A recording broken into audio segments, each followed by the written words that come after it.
Each month, Clayton Visual Arts features the colorful creations of exceptional artists on the walls of the Clayton Center.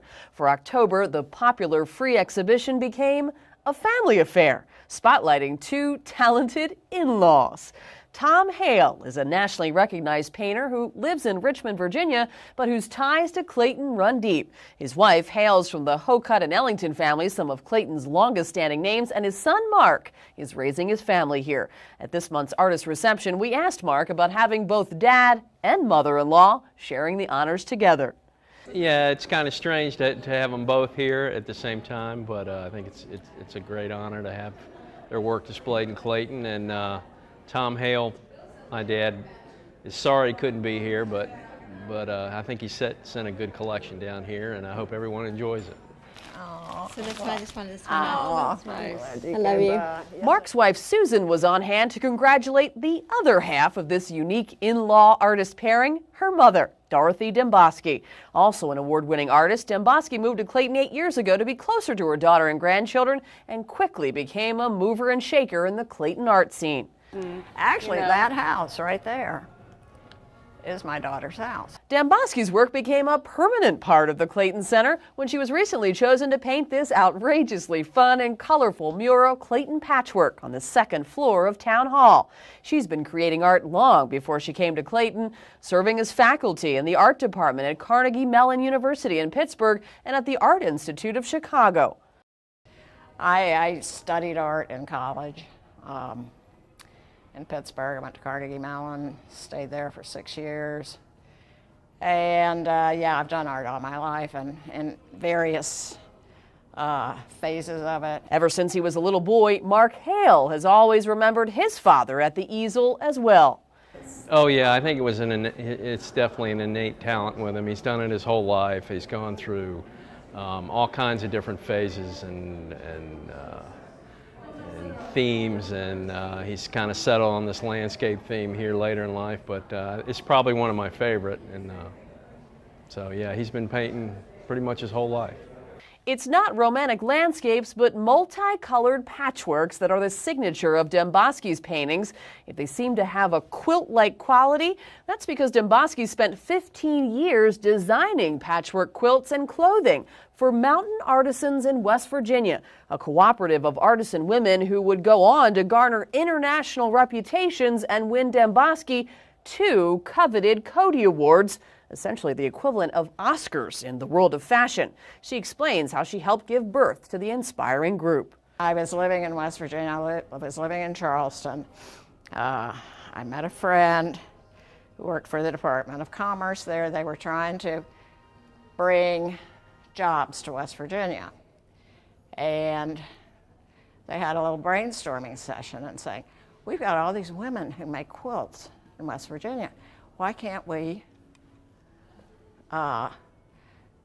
market this or figure do something yeah. out to get these things on the market? So we got together, and then we had this other brilliant idea, like, well, let's take the old technique and apply new design to it, and take the concept of a quilt and see if we can't kind of convey it in a more modern way.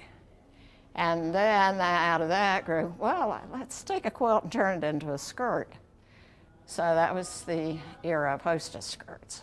Oh, wow. So we packed our little bag, went to New York, the New York fashion market, and got discovered. And the next thing you knew, we were we were selling our goods to Lord & Taylor, Bergdorf Goodman, Henri Bendel, Saks Fifth Avenue, and we had to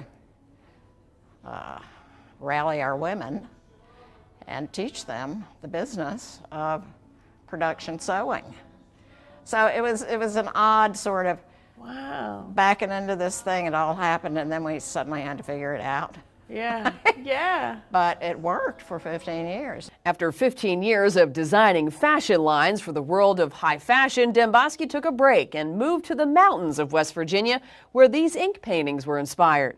This is bright, modern, and it's like uplifting. Yeah. Because of the colors. Thank you. Thank you. No, it's, Well, it's Not typically what I would expect, but yet I like it. Yeah. It is, however, her colorful patchworks that elicit the most joyful reactions from visitors to the Clayton Center. These paintings actually came out of the whole idea of building a grid, building a structure, which is what you do when you design a quilt. Right, right. How do you take 16 different blocks and put them together and unify them or make them express something? Right. And I can't not do detail anymore. I try. Every now and then I try to do just a very simple piece, and I walk away from it and come right back and, I got to put little dots on it. I got to do something. And it's not all two-dimensional. It's a lightning bolt. Okay. It's a thunderbolt. Actually, it was originally going to be a lamp. But it never. Is this acrylic? Mm-hmm. Yeah. They're beautiful. Well, thank you. There's so much detail, so much going on, you're bound to find something interesting in all of her works. I love pattern. And in fact, if you were to go into my studio today, I have boxes of fabric swatches. And when I kind of get stuck, I'll go into the box of fabric swatches and pull out what might be a design on a piece of curtain drapery. And I say, that's an interesting leaf. I'm gonna borrow this leaf and put it in here. Yeah, you know? yeah. So I was constantly, and that's part of the process too that I used when I was designing the clothing and the home furnishings. Right. You'd look You at know, you're constantly looking for things you can use.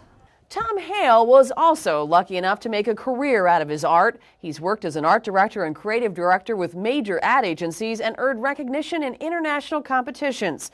His work has been commissioned by corporate giants like Media General and the Virginia Wildlife and Game Commission. And he has a studio right now in Richmond's Fan District. When the two artists get together, you bet they revel in each other's love of art. It's been a great family relationship, and of course, Tom and I, when we get together, that's what we do. We sit and talk art. And, artists love to talk art, so. I don't know if they critique each other's stuff, but they talk shop and creative stuff. So, yeah. And both artists know that stuff is more than just something to look at. Demboski says art is a real economic driver. She moved to Clayton, she says, at an exciting time when the town was just realizing the more art, the more vibrant the community. Without it, you've just got sort of a bland, like, okay, now what? Mm-hmm. Because art, if you've got a flourishing art scene, you're going to have flourishing restaurants, you're going to have little boutique shops, you're going to have bookstores. Yeah. And it just opens up. Builds on each Yeah. other. Yeah. Yeah. I mean, big industry and big box stuff is good, but you need the community of art to sort of give the flavor and the identity To a town. Yeah. Yeah. Absolutely. Rotating exhibitions like these at the Clayton Center, upcoming public art projects, and other Clayton visual arts events only help to keep that art community thriving. I work for the state and I work in the field a lot, so I go through towns all of North Carolina, and Clayton seems to be one of the most progressive as far as trying to get artwork exposed, to the population and to their citizens. So I think it's a great thing. So look for more exciting things to come from Clayton's artists. And, as far as my personal art goes, as long as I can continue to push a brush, I will continue to paint. Demboski and Hale's works will be on display through the month of October. Come to the Clayton Center. It's free, open to the public. Bring your family, bring your children. If Town Hall's open, you can enjoy this art anytime at 111 East 2nd Street. In November, it's another great two-person pairing, Clayton artist Heidi Lee Peach and Goldsboro artist Tony Murgis. Peach is an award winner from the 2011 Art Fair competition and a member of Clayton Visual Arts. Murgis, also a member of Clayton Visual Arts, is an emerging young artist who works in acrylic. With support from the town of Clayton, the nonprofit Clayton Visual Arts, founded in 1999, has been dedicated to bringing art to Clayton.